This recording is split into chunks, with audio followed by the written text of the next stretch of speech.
It seems as though a place I tumbled into after running like mad wasn't a sewer. It was actually, more precisely, a reservoir. As Newton City was designed to gather everything, including people, water and wealth, if there happened to be a problem with the city's water circulation facilities, there was a fear that a low-lying Newton City could flood. Hey guys, welcome back to another episode of World End Economica. And we've just been rescued, sorta. For that reason, there are apparently 2 additional layers of facilities for long-term water storage. So the water went from the outer sections to Green City, and from Green City to Newton City. Well, I didn't know the first thing about this. I didn't know that I was in a place with an incredibly fantastic atmosphere, and that's why other towns generally forbid entry into these reservoirs. It's because couples that get together tend to be drawn towards places like that. I'm not in agreement with this observation. Also, this area seemed quite a low-income neighbourhood, even by the standards of the 6 outer section. It was full of homes on the verge of collapsing, even here in the gravity moon. Even so, the many lights in this town made it easy to recognise that lots of people lived here. For a town in the outer sections, this one was relatively old, and apparently used to be more lively in the past. It was also night. There was almost nothing related to liveliness. Actually, it looked like a scene out of some children's tale from long, long ago. This place wasn't a reality, but rather ruins from a real world overlapping with glory of past days. That's how the place looked to me. Oh, steps I can hear, isn't it? But every once in a while, someone would go out there someone would go out to the eaves of their home, under the imitation stars protected by the dome, and amuse themselves by drinking alcohol or by playing a game of chess or go. It may be a poor area, but it seemed incredibly safe. I say it was an old town which must have mentored its residents and stopped developing the area. Newton City had developed at a rate threatened to surpass even most advanced nations on Earth, so some of the people would have been attracted to it, worked hard that you could refresh the list of humanity's richest people and see changes every day. To put it another way, the people who decided not to compete became comparatively poor by the day. I do like the look of that. Getting poor under capitalism meant that you're not being forced to go much further back into a big race. Not only that, I didn't want to become one of the masses. But if I failed, well, I ended up like most people. Hagana had finally stopped calling me smelly. I rearranged her position on my back, then asked myself a question sternly. Are we still not there yet? No matter how light it may be, people aren't the easiest thing to carry on one's back. Especially when it's a girl you're carrying. You have to watch where you put your hands. Hearing my question, Lisa looked over her shoulder and nodded lightly. As I sighed, thinking that we still have more to go, Lisa's feet suddenly stopped. We're here! Hearing those words, I stopped my feet and raised my head. I wondered what kind of run-down hut we'd arrived at, but to my surprise, I was actually facing an impressive gate. Actually, wasn't this a bit too impressive a gate? 2 metres? 3 metres? Wait, more importantly, wasn't this? As I stood so dumbfounded that I forget that Hagana was on my back, Lisa put a hand on my gate and slowly pushed it open. It didn't even seem to be locked. But considering what this place was, I could understand. Standing in front of me was a building that I'd only ever heard of before. Sheltering people is my hobby. Do you see why now? She opened the double doors and walked in. The next thing I knew, a bearded dude stuck it on a cross was right in front of me. Oh, joy in a church. Welcome to a 6th Avenue church.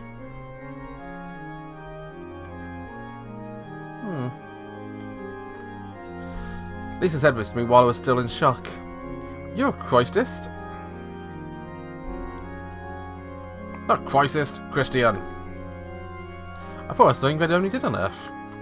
That's supposed to be a place of forefront of science and human advancement. Why was a church here? Could it be that people from Earth for this place far away into the sky was supposed to be heaven? As I looked at Lisa and she was some exotic animal, she gave a slightly embarrassed grin and shook her head. Well, I suppose you could say that, but don't worry, I'm not going to try to convert you anything. Huh.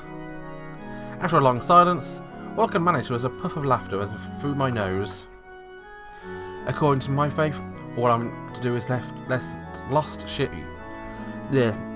According to my faith, all I'm to do is let lost sheep rest for a short time. The same thing for that girl on your back. I'd already forgotten I was carrying Hagana. Hey, we're here, so I'm going to let you down. Hurry up and let me down. I felt a flash of anger, but since I was holding on to both of her legs, I figured in the end it was a very natural thing to say. If I was overwhelmed by the temptation to just let her go, I bent my knees slowly and let her down 1 foot at a time. My God, she looks pissed off. You can stand. She really does look angry. Hagana was silent, but she seemed to be amazed she was still standing. What a strange woman. So, what were we saying? Oh, she's a runaway too? Right. Same idea with Sero. This place is a crossroads, and so, according to the teachings, I have a bucket for washing feet, and a cup of cold water ready to give. Feet? Water? I made a face as if to say, what is this woman even talking about? Lisa saw it, and instead of getting angry, she breathed a disappointed sigh. Do you happen to be born and bred on the moon? Yes, but so what? After I asked this back at her, Lisa shook her head, disappointed. Was she making fun of me? Was that what it was? As I glared at her, Lisa looked towards the statue of a dude who was stuck on a cross, placed her hands together, and bowed her head. Oh Lord, you have brought me upon a great trial. But as she said this, she made a strange gesture with her right hand in front of her body. I wonder what she was doing, and Lisa faced me and began to speak. For now, why don't you take a bath? I'm not trying to be Hagana, but you are a little dirty. Being told me to do this to my face was actually a bit embarrassing. Well, I'm sorry. After I said this, trying to hide my embarrassment, Hagana, who had been watching the situation quietly, picked up where Lisa left off. In fact, you smell terrible. After that, I began to be especially conscious about my body. That day I realised that I went far more emotional in an instant age than I thought I had. It was the first proper bath I'd had since running away from home. I was on the verge of tears. Both my parents were immigrants from Japan, so soaking in the tub was pretty much a daily tradition. It was the only luxury my parents enjoyed, if I had to think of any. You find water circulating all over the lunar surface, but you definitely couldn't say water was expensive because of that. Heard the reason they made water flow visibly everywhere was because water had a calming effect on the human soul. Even if that weren't true, I heard that all but a few places on Earth were short of water. And half of international disputes stemmed from water resource issues. Perhaps the visible presence of water was to put some of the immigrants' anxieties to rest, since they believe that fights over water resources were everyday occurrence coming from various regions of Earth. However, what I was currently soaking in was apparently water siphoned off before final processing, and thus it was quite cheap.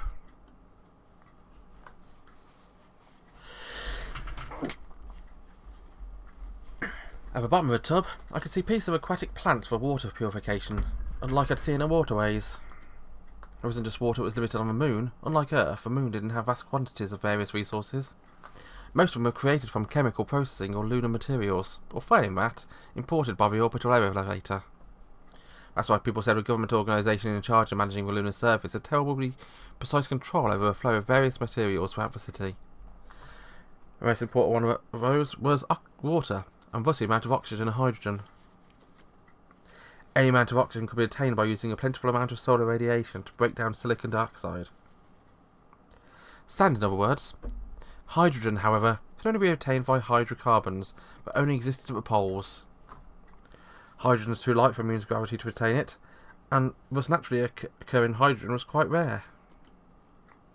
Carbon could be retained by limitless electrical power, yet to break down solid carbon dioxide shipped in the orbital elevator.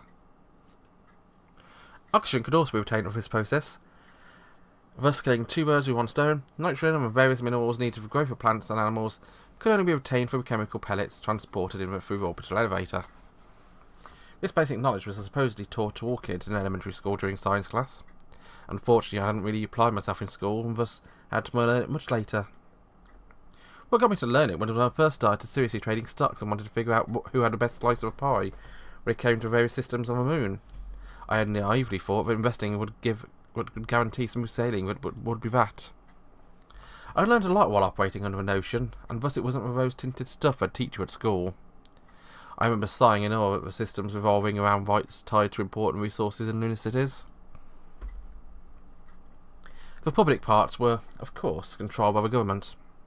The most powerful on the civilian side had to be Emerald Industries, which had the civilian rights to the orbital elevator.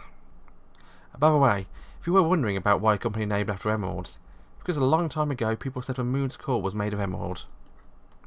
It was originally a maintenance company, but since it was such a complicated piece of machinery, there weren't many qualified guys who could work on it. This is also a textbook example of what would happen if they were also quite crafty. The majority of the infrastructure on the moon was under the umbrella of Emerald Industries and its related subsidiary companies. During the time it took me to come out of a bathroom, dry myself off, and put the obviously old t-shirt and pants, I must have interacted with products from 100 to 200 of Emerald Industries' various subsidiaries. This is a totally artificial city, so artificial it would put Las Vegas and Dubai to shame, even if those were lauded as cities with fountains in the desert. I hadn't seen either city with my own eyes, but I'd seen footage of them. People on Earth sure were idiots though, I thought candidly to myself. Oh, thanks. All freshened up? When I came out of the changing room, Lisa was back on the sofa. There was a cup of water she'd poured for me on the table. Yeah, you can actually see across there now. My changing room connected straight out onto a living room. It was an old and worn sofa set she must have picked up from the dump somewhere, along with a coffee table and a carpet whose corners must have been mended countless times. There was no TV, for there was a computer. Also, my coffee table was a multifunction terminal that Lisa had been using just now. What surprised me was a thick book next to it. It was a rare event to see real books on the moon, where space and resources were limited. I'd thought until relatively recently that books were simply an application interface format. I didn't realise that things actually resembled what was drawn on the screen actually existed. People who came from the Earth made fun of people who grew up on the moon for things like that. However, from my point of view, people from Earth will be on to something messed up in their heads, since they still stuff things like these ridiculously bulky books into places like libraries. Is it rare to see a real book? I came to when Lisa asked me a question. Once more, she had a multifunction terminal in her hand, most likely reading that book again. Well, even if I'd step back saying I don't know what I don't know, her treating me like some naive idiot would piss me off. I must have mumbled in my reply while putting a poker face that Lisa didn't make fun of for me. Well, they certainly do take up space. We also get dirty easily, so you have to take good care of them. Furthermore, you couldn't really search for them, so a digital version is 100 times better. I instantly realised she was doing this out of consideration for me, as if she was some kindergarten teacher who had a good idea of what would make immigrants from Earth and moonbird kids get into a fight. And that is? I pointed to a thick but worn book on the table. There's some gold colouring alphabet looking characters on the back cover. I couldn't quite pass them.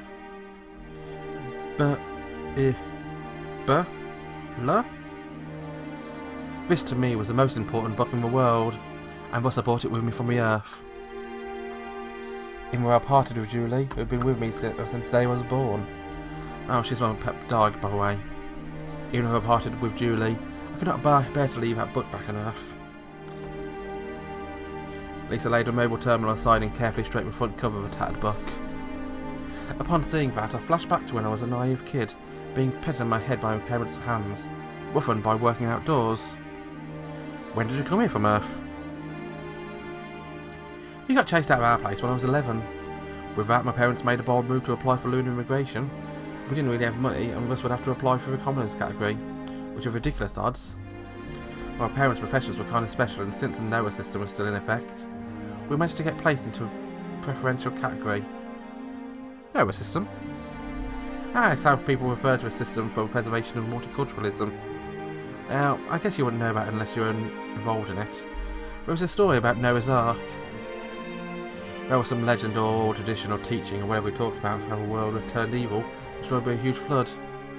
Good people and pairs of animals rode out of the flood in a boat, and went on to create virtuous world after the water receded and something like that. My parents are both theological scholars, I guess I needed people with that profession as well. This is the first time I'd heard of a word theological scholar. Lisa picked up the nearby terminal and showed me the dictionary entry. But apparently people who studied religious teachings. I was truly surprised that people who gave their lives to such useless things were not here on the moon. And thus, this book was like my soul, to someone like me who had been raised in such a household. There are many authors, depending on which chapter it was. But mostly written 2,000 years ago. It's actually the best-selling book on earth, you know. Oh, is that interesting? Lisa laughed out loud when I started to show a bit of an interest in the book while looking at it. Well, no, sorry. If you asked me whether it was interesting or not, I'd say it was interesting in its own way, but it isn't really that kind of book. This is called the Bible. You remember the figure you saw in the church? This is a book written by the disciples of a guy pinned up there. It's a book of religious teachings, so to speak. We estimate over 1 billion copies have been sold. 1 billion copies? It's because it can be found everywhere on Earth. It was translated into words spoken by people all over the Earth. So in other words, everyone on Earth reads it? If only that were the case. A question mark appeared on my face when I heard Lisa's reply. The Earth's population is roughly 6.5 billion. Even in an age where 700,000 of those could come to the moon, roughly a third of the people on Earth couldn't read, and 2/3 had no surroundings in which they could sit down and read a book. The remaining fortunate 1/3 had tons of forms of entertainment. There are few people reading the Bible nowadays.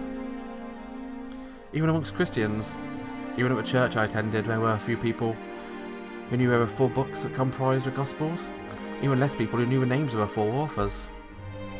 You probably don't understand how sad this fact is. Sorry, totally don't have a clue here. Well, that's alright. I already got into this heavy load due to having to carefully watch over this old church. Still, knowledge passes on when people cross paths.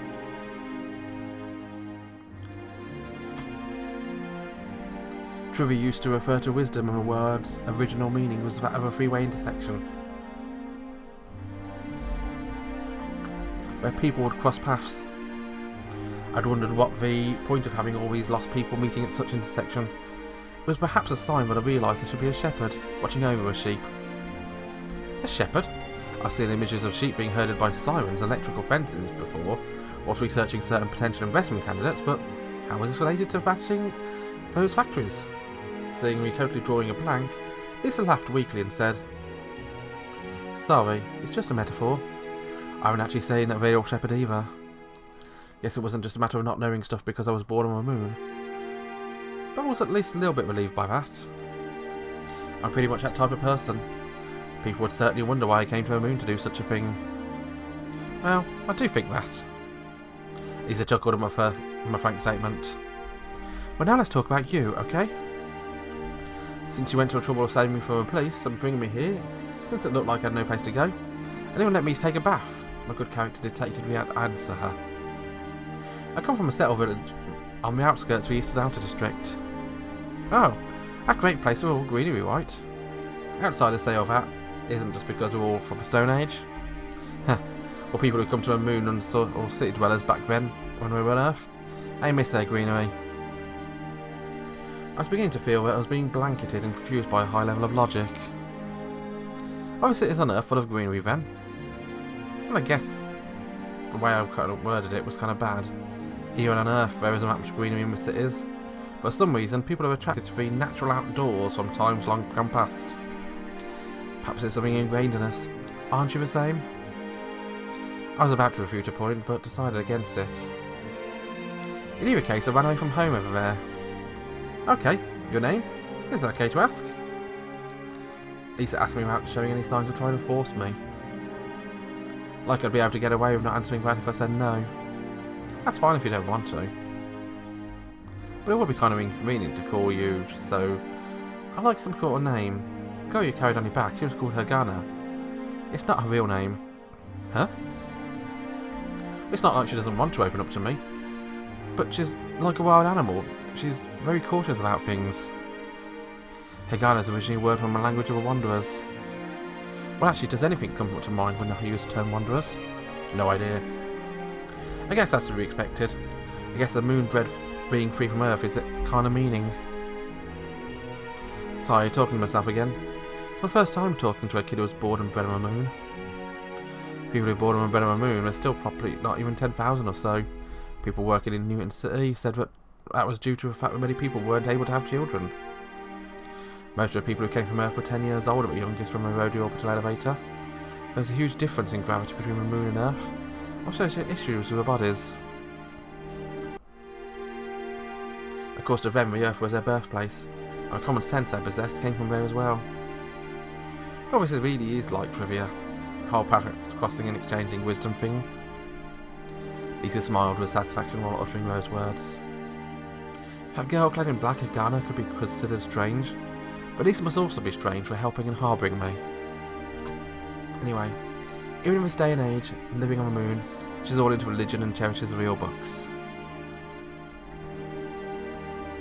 And to put it bluntly, I wondered if she was a social outcast. However, I had a favourable impression of Lisa, even though she didn't seem to take part in the competitions that raged on this competitive city. It was true she wasn't pushing ahead, but I didn't really feel like she was falling back either. In this low gravity environment, Lisa appeared to have her feet firm plantly on the ground. She looked up to me as if she just enjoyed living her life. I was a bit moved seeing people that actually existed. I thought that there were 3 types of people on the moon: the rough, the crude, from a village, though we find only in speech, the decadent people from the outer sections, whom we helped, and the residents of Newton City, who took advantage of low gravity to jump lofty heights. Reading my thoughts as I looked at Lisa, who was smiling happily to herself. Feels like she could at least be trusted. Yoshiharu. Kawaru Yoshiharu.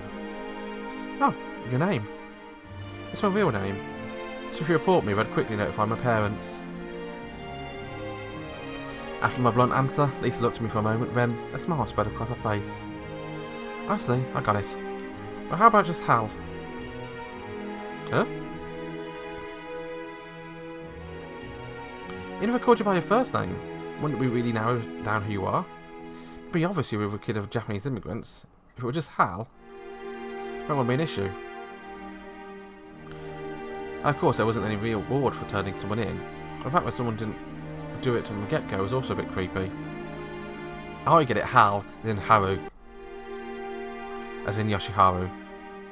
They'll be calling him Yoshi. It's a good thing for me, but suspicion had become a daily thing in 3 months of wandering around. Lisa had noticed a look of suspicion on my face and said, what if it were if I could just say the Lord will be done?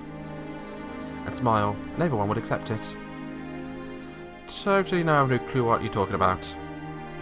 Well, that's true. This is the moon after all. Or I start getting a urge to put one of those on. That was what she said, and I wondered what she meant. Though from expression, she'd probably just dodge a question if I asked her. However, it pains me that it's Agano who'd fit better than them. Looks like my hair colour's too light. Lisa talked to herself while pushing her hair with fingers. It wasn't on Agano's level, but I thought she had beautiful straight hair. Back in the village, everyone placed blonde women on a pedestal. Kind of like girls with deeper coloured hair. Put it bluntly, someone who's in front of me right now. Ooh, Haru's got a crush. Speaking of which, I wonder what that girl's doing. It's almost time to sleep, but perhaps she wasn't planning on taking a bath. Probably a good stopping point, actually, if we're going to sleep.